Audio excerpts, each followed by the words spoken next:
Hey guys, Steven here. Nice to see y'all, or at least pretend that I see y'all, which is really easy for me to do. I am going on a cigarette run, and you're joining me. We are running off together like a pack of crazy foxes. Crazy as a fox. Alright, the thing I wanted to talk about earlier that I kind of forgot that I wanted to talk about until I remembered at the end of talking about the thing I ended up talking about last video. The thing I wanted to talk about that I did not talk about, that I should have talked about, and which I think would be funner for those listening me to hear me talk about. I am going to tell you why I believe that your idea of evolution may be wrong if you buy into the current idea of evolution, and if you're a creationist, you're definitely wrong. But I'm also going to tell you how you are both right, and how neither one of you are right in the slightest when it comes to some crucial aspects, some crucial gears in the machine that is evolution. If you ignore these gears, and your presumption about knowing how it works is flawed, because your idea is flawed. It is a concept which is as applied rigidly as religion is to things like abortion or gay marriage.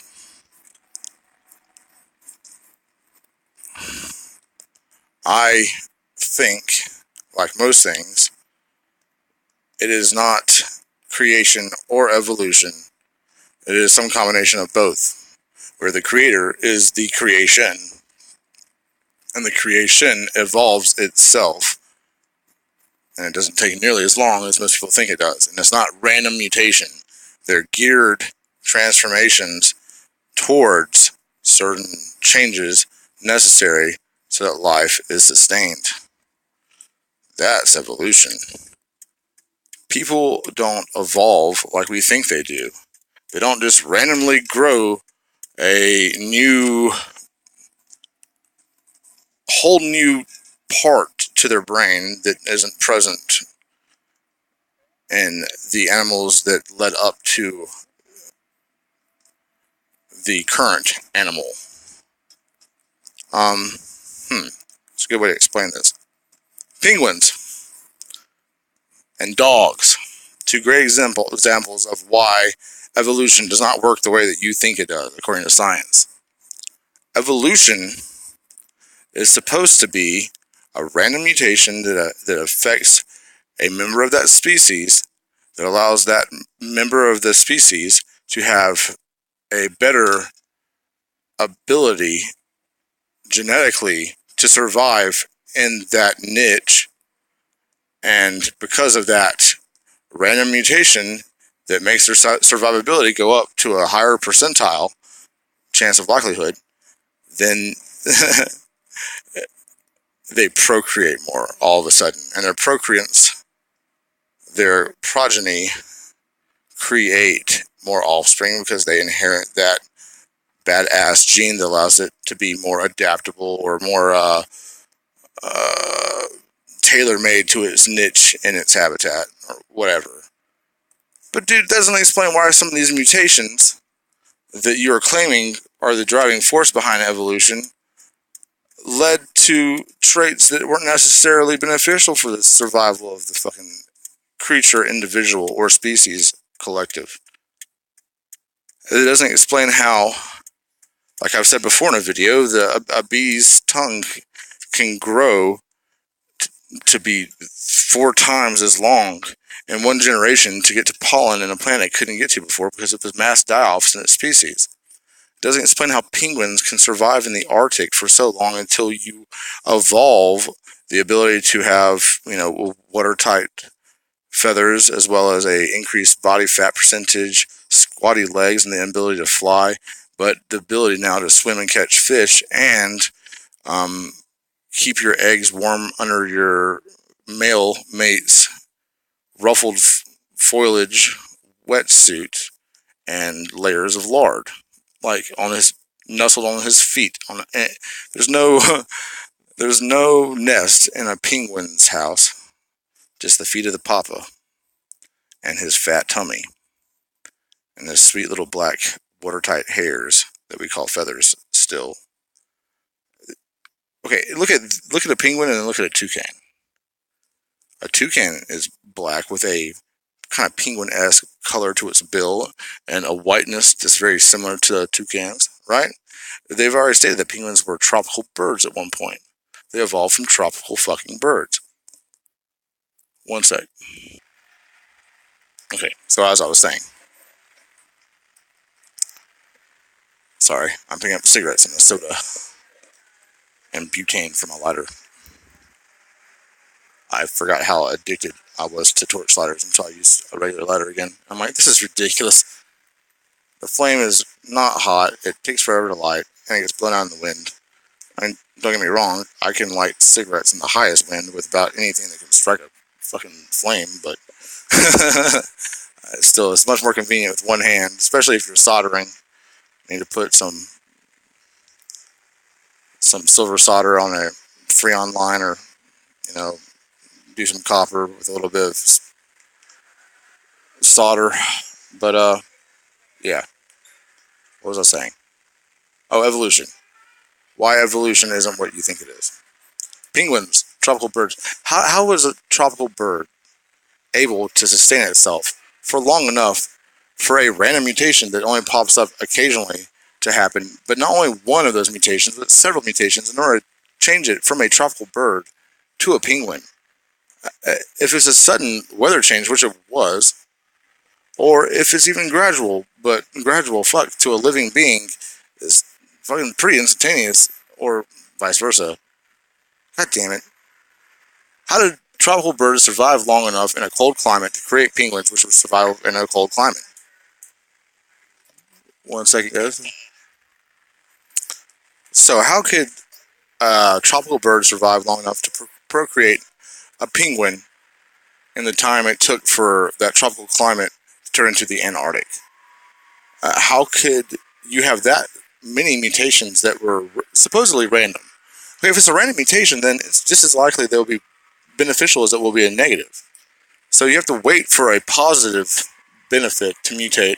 And then not only that, but that thing has to survive this random chance in order to procreate with a random female, or a good female, but the chance that she'll actually produce offspring is random. I mean, whether there's some kind of biological issue with the female penguin's ovaries. Even though she's the prettiest, most fit penguin for the environment, let's say that she doesn't produce any offspring with the mutated penguin that is more beneficial. I mean, you're talking about hundreds of millions of years of what they claim for these changes to take place. Well, then why do life forms show up right after life started forming in such diversity, with so many niches? I mean, if life really sprang into existence like that, then it wouldn't be evolution.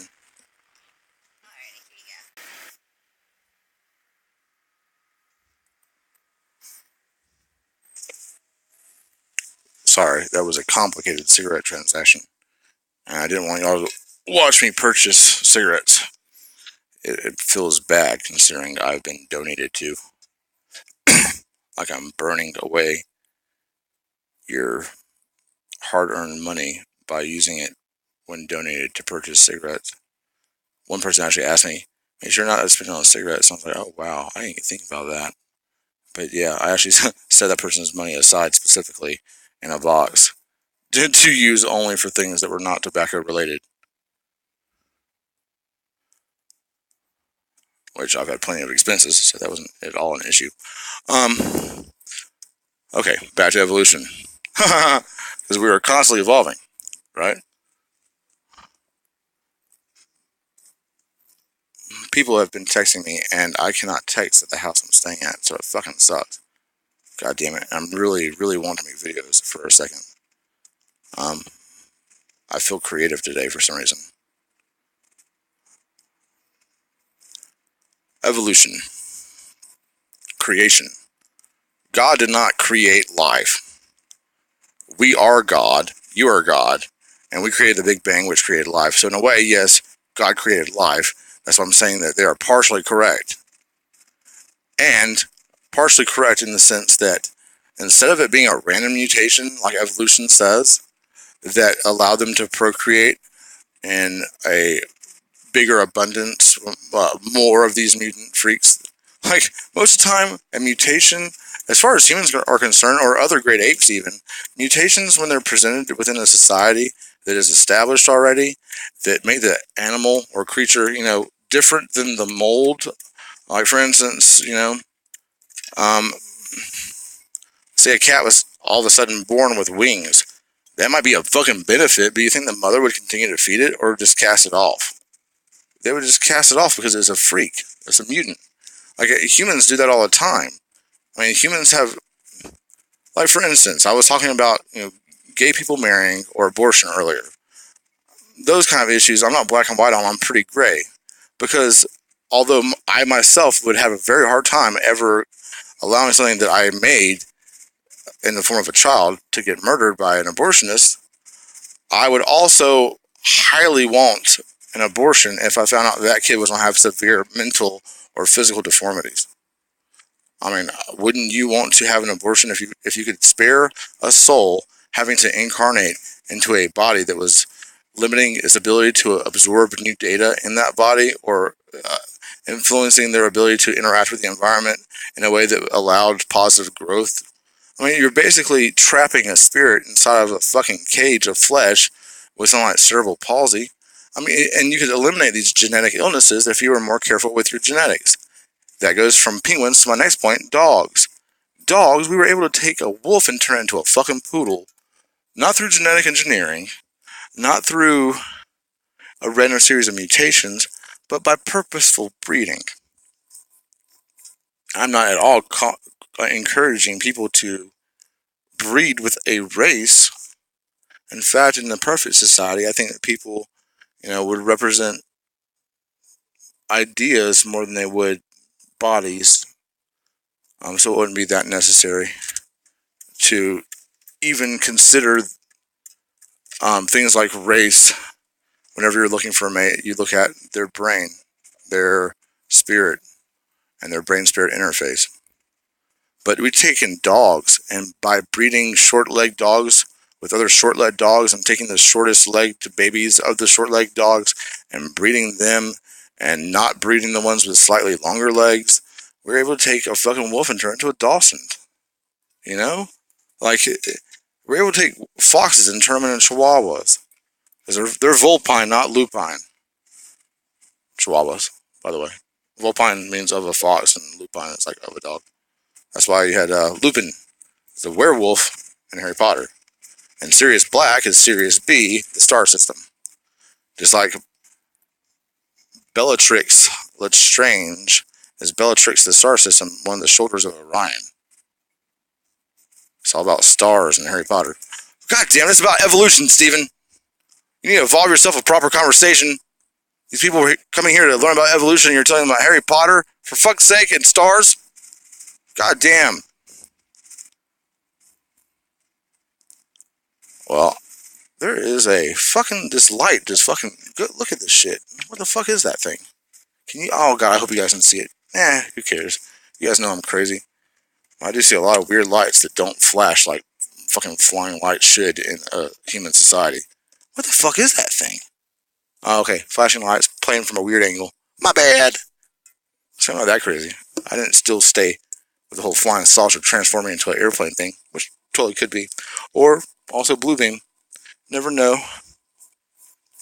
It's a hologram projected by a satellite ray by the Rothschild Bank to make me think that things fly.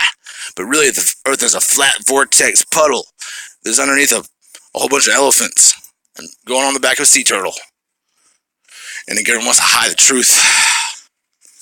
The government. Well, I'll tell you what. I'll govern your ass all over the pavement. Because I'm the South, and we will rise again. Don't tread on me. Well, you can't really tread on me. Because I'm sitting in a chair, and it's hard to walk on a chair with the tread on your shoes. Sorry if I'm wearing y'all out like the tread of your shoes, but I have to hit pavement soon. Gotta get back to work. But I'm as high noon. Matter of fact, I'm as high as a balloon. High in the sky. Like a fucking buffoon. A weird fucking instrument of God, like a fucking bassoon. I'm a great fucking ape. A big fucking baboon. Evolution does not work the way that you think it does. Creationism is not real unless you believe you're your own creator. And I believe that species can evolve in a quick jump, a generational movement of genes that ignite and turn on or switch off or pair themselves in a way that make your conscious will real. For instance, let's say that the world gets completely nuked.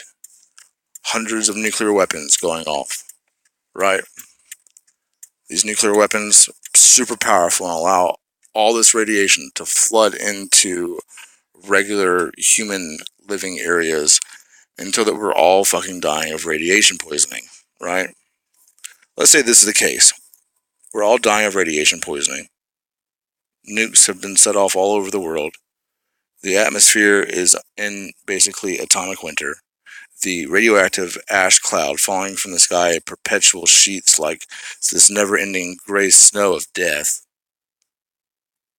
And not to mention layering the top coat of rivers and lakes and streams and bar ditches with this film of gray poison that you don't even realize you're drinking, because basically everything's turned this weird black and white life of grays and shades where all the hues get sucked away and killed first by the radiation. Imagine you live in this post-atomic wasteland of carnage and cannibalism, okay? How long do you think it would be before humans became accustomed genetically to radiation? How long do you think it would be before we changed through a series of genetic alterations that we influence ourselves through thought and strive to live? How long do you think it would be before we were biological organisms that could process radiation in a way that our lymph nodes already do, but to a greater degree? How long do you think it would be before we started consuming foods that's completely full of iodine and other elements that would shield us from radiation poisoning by filling our glands with that substance so it doesn't, uh, get that stray electron or whatever? Not exactly sure how it works, but I'm thinking something like that. It would be no time. It would be generational. It would be like 20 years max. There'd be so few humans that something kicked on, and the ones that survived, the best of the best, who were most apt to survive in that situation, they just fucking start making children with fucking, like, skin that is radiation retardant. There's a book about that called Children of the Dust. I thought it was fucking awesome. Can't find it anywhere, but I highly recommend reading it if you can go back in time and find it. Or if you can't go back in time and just manifest it willingly because you are a co-creator, then I would love a copy. Because I said this, I will have a copy by the end of the night, I'm sure. Here's a PDF file, Steven. I found one. Oh, thanks, man. I was looking for that. That's awesome. I printed it off, and look at that. I'm manifesting reality, bitches. That's what evolution is. It's manifesting your own reality in the flesh. Doesn't mean that you fucking are creating a better thing. You're creating a thing that you will, which is a thing that can survive, which makes it so that it might be better, but in that habitat. Humans often think of themselves as high on the food chain, or this fucking food pyramid thing, which is fucking so damn top of the pyramid, like Rothschild fire and air bullshit that it's stupid. We are part of an interdependent symbiotic ecosystem of life willing itself to be conscious So to grow a big brain, but brains are not necessarily the only way that you could will yourself to be more aware. There's possible other avenues to explore the spirit with besides the brain. I don't know. The Egyptians believed it was the heart. But that is what created the static field around a human body. The energetic biofield of reality that we project forward into the world is not created by the brain, the electrical, wheelhouse, but it's generated by the rhythmic thump of a heart. And that's our vibration. That's how we attune ourselves, and that's why we tap our feet and say we're singing from the heart whenever music plays. The heart is the feeling. So perhaps animals would have figured out a different way besides the brain in order to contact the higher, the more conscious self that lies beyond the flesh. Consciousness is what drives life. And because of that, those who are conscious can drive their own DNA. You can activate it. You could turn yourself from a tadpole to a frog in a few days. You could enter a cocoon. You make out newspapers and human feces and coughed up phlegm and, full of fucking, talcum powder, and curl up in there and become some kind of weird moth-human hybrid with eyes that are able to see through things. Who knows? They say that reality is stranger than fiction, and my God, it fucking is.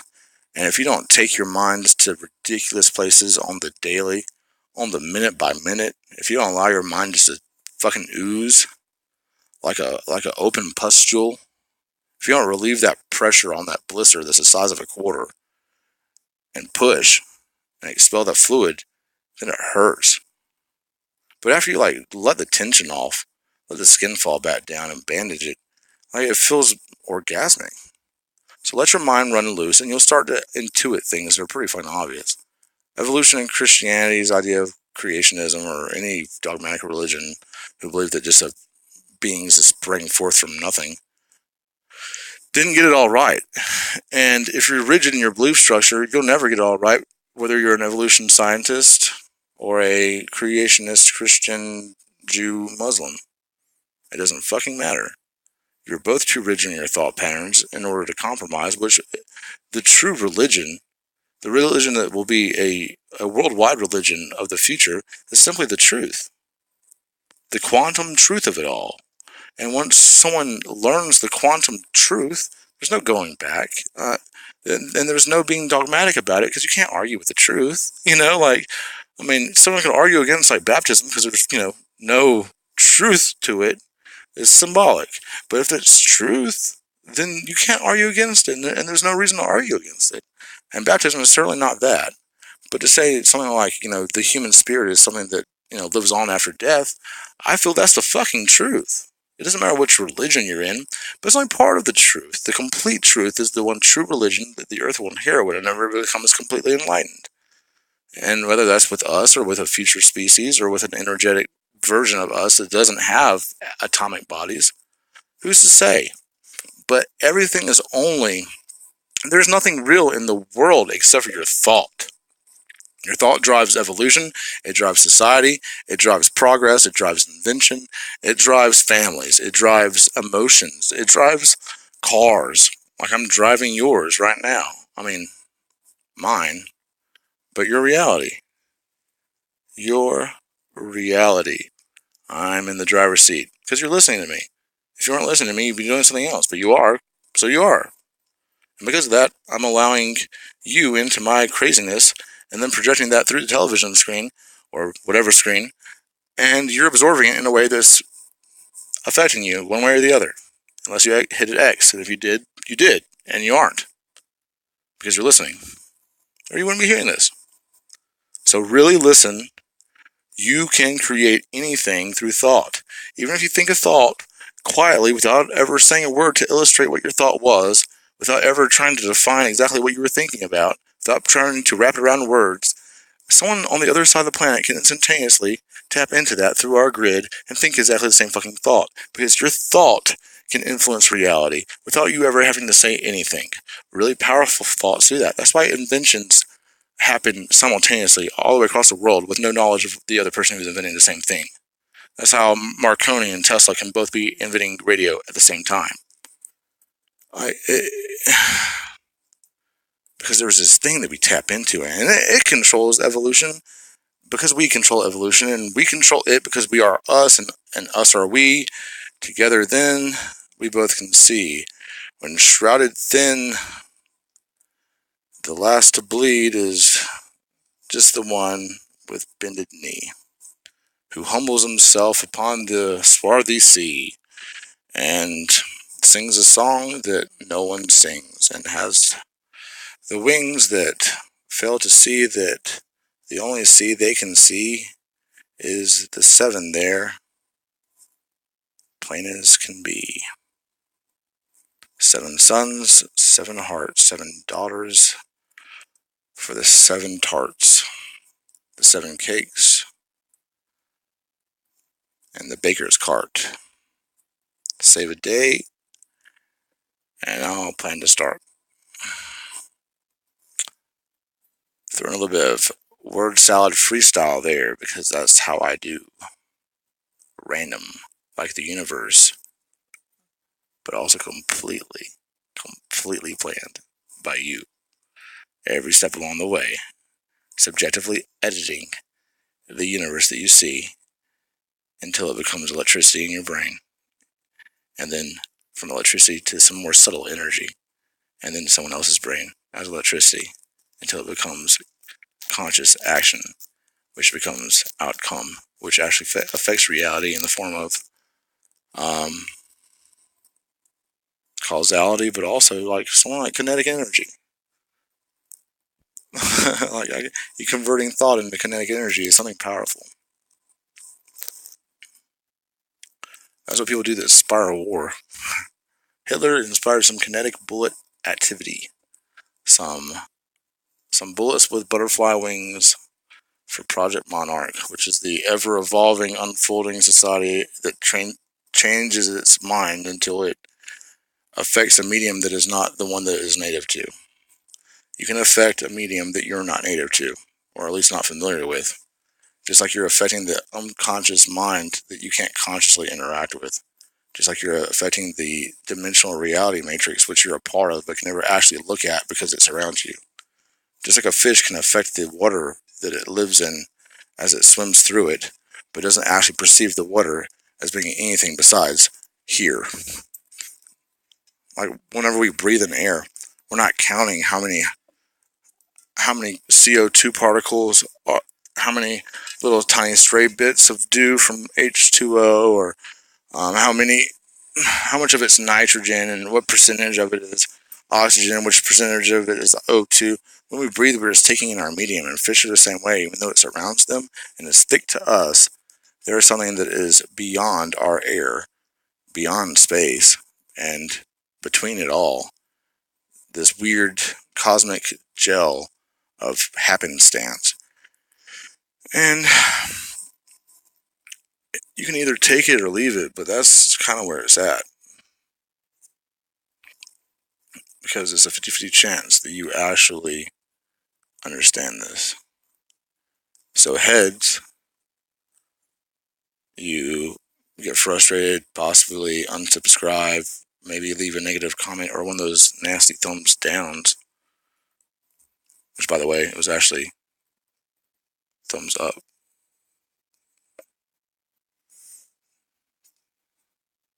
No, there wasn't a thumbs down, it was thumbs sideways. Thumbs up was still live. I can't remember. God damn it. There was no thumbs down, though. Fuck you for thumbs downing me, because it didn't even exist in the Roman Empire. Gladiators didn't get thumbs down. Just movie critics gave fucking bad films thumbs down. And then had gay marriages. Or died. Sorry, Shiskel. Or whatever your name was. Man, whoever watches this video to the end is a special person. Because this was just completely garbage.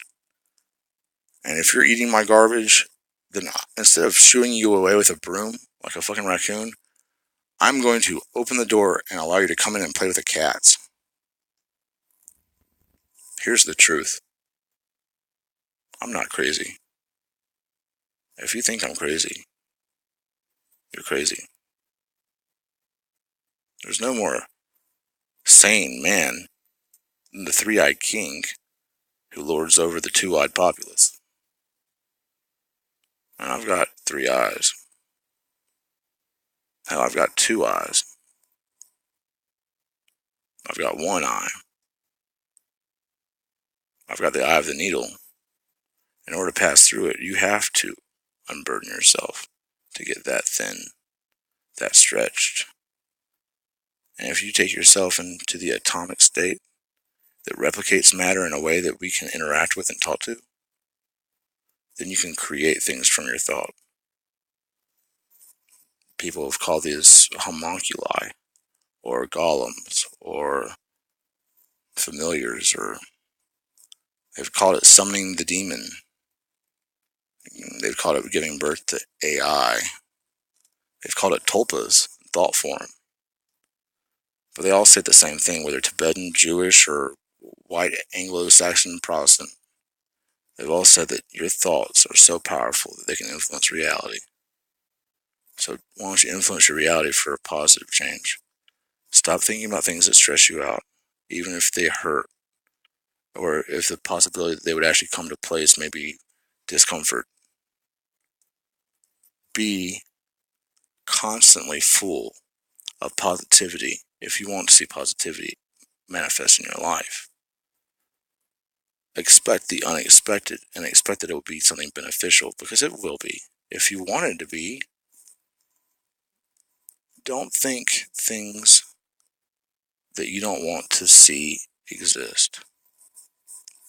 Act like your mom or grandma or your preacher or whoever you don't cuss in front of for whatever reason is standing beside your brain inside your skull, tapping his foot, patiently judging you. Imagine your spouse can hear everything you say inside your own head. And then augment your head. And you'll augment your reality. Alice, the first thing that she said whenever she escaped was, I will change the way you perceive the world. I will change your perception. I will change reality. It's the first thing she ever said once she became free. That's her note she left as she jumped off the fucking roof and ran into the backyard, jumped the fence, and then took off in fucking Billy's 1968 hot rod that he just worked in his father's garage and fixed it all up just for us so we could take off to Arizona and build a family together and work with Topaz Jewelry. No. It's turquoise. I know this is just a bunch of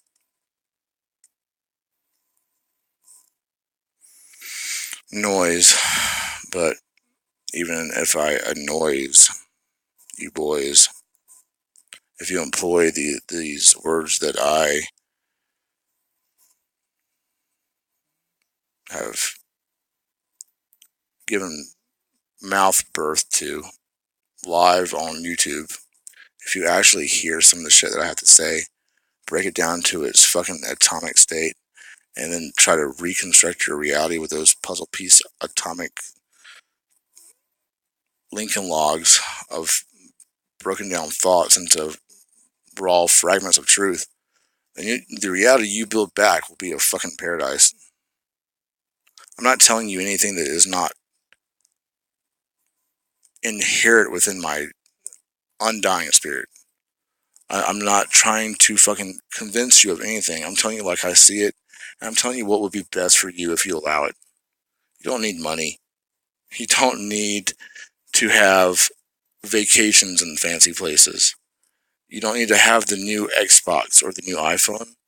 You don't need to have electricity, even if you don't fucking need it. Then the fact that you have it and it's beneficial is just luxury. You have a bunch of luxury. No animal in the world has created nests so fucking comfortable as humans, or as intoxicating and fucking addictive. I mean, people call themselves couch potatoes now, like they're being grown by a farmer. People say that they made a word called Netflixing, for Christ's sake, which means just digesting full seasons of a show one after the other for hours on end until you have to go get food or use a bathroom. That's Netflixing. And that's the net fixing a problem, which is an individual who is consciously co-creating reality around him by interfacing with the rest of these nodules, these nodes we call humanity, in a way that changes their outcome by influencing their mentality and thus their modality. Their kinetic force is redirected to something that is based off of an infectious thought. And I'm bringing this super virus thought. This thought that you're God, that life can be good, that money is evil, that Alice is an intelligent co-creator right alongside us, helping us grow as we help her grow.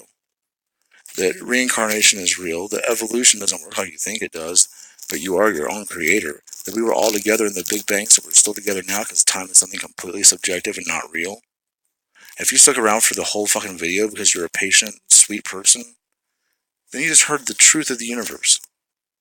Take it for what it is, the truth. You can't argue the truth. You feel the truth. It hits you in a place where you can't defend yourself. It kicks you in the crotch of the armor that is crotchless. And your crotchless armor just got kicked hard. It's that one fucking missing skull on the bottom of the dragon that allows the black arrow to actually penetrate it and do something purposeful, something deep. And hopefully I wound you to a point where you guard that part of yourself from then on out and realize, hey, the only true armor is truth. And the only way to disarm someone who's armed with a weapon that hurts you is with truth. And the only weapon you have against those that are evil, these black dragons with scales so thick you can't fucking drive a car into them and do any damage. The only way to take down these fucking what is reptilian, if not in actual nature, then at least in metaphor. The only way to defeat these fuckers is with truth. And that's true. That's why there's a whole language out there that's built on symbols as opposed to an alphabet or hieroglyphics. That's why there's a whole language of symbols that can persevere through time and that anyone who is wise can pick it up and read it, regardless of their, language set skills. It's so that we can be our fullest self if we take time and analyze our fullest self and the fullest outside self, which is planet Earth, the cosmos, life, DNA, atoms, the macrocosm and the microcosm. If we can see all the little pieces of thread that go from conspiracy theory to conspiracy theory and outline everything, then we'll realize that if you stand far enough back, it's really the fucking net that has ensnared us. And that the only conspiracy theory that you're really working towards solving is this vast conspiracy that is to distract those capable of figuring out the truth with outrageous conspiracy theory. And do it in such variety that it self-perpetuates itself, throwing a little bit of disinformation to stir the pot, apply a little bit of heat in the form of people making fun of you for your belief structure or your inquisitive personality, and then just watch the propaganda self-perpetuate through the ranks of people who are honestly just trying to find the truth, but have only found deception from their brothers and from themselves. If you're reading a book about a topic, then you need to read every book about that topic, or you get a skewed perspective on it. And even so, you still have a skewed human perspective of it, because I'm sure there's an alien planet somewhere that actually got the real truth of it, and we were just kind of skirting the top of the truth without actually penetrating down deep. Everything you think you know, you don't know. And I am wise enough to know that the wise man doesn't know everything, but is wise enough to admit when he does know something and can see truth against lie and know that one's black, one's white, and there's duality in all things. Even if it's only a 50% chance I'll understand, that's still heads and tails. It's pretty good fucking chances. That being said, there's a 50% chance I will be president one day. I either will or I won't.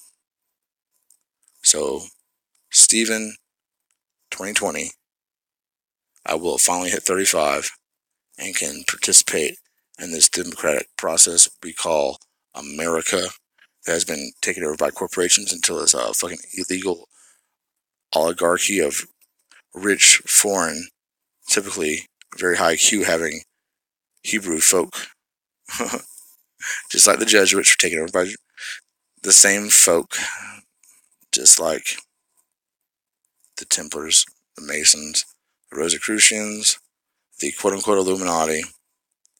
The whole world is a fucking game, and because you are choosing to not play but instead watch it like Sunday football, because you are just a fucking fan of life, you're letting people really fucking just plow through our home team, which is the sweet portion of humanity that doesn't want to take energy from somebody else and redirect it into something that's bad, but wants to take your love and aspirations for a better self and a better future for your children and puts that towards building a future in the now, a paradise befit a people who are ready to live in paradise. So roll the pair of dice and see if it comes up snake eyes, or see if you get on the boxcar and decide to jump off the train, 22.5 that shit, and beat the competition in the race to the end and get that trophy, that golden trophy of a new dawn. So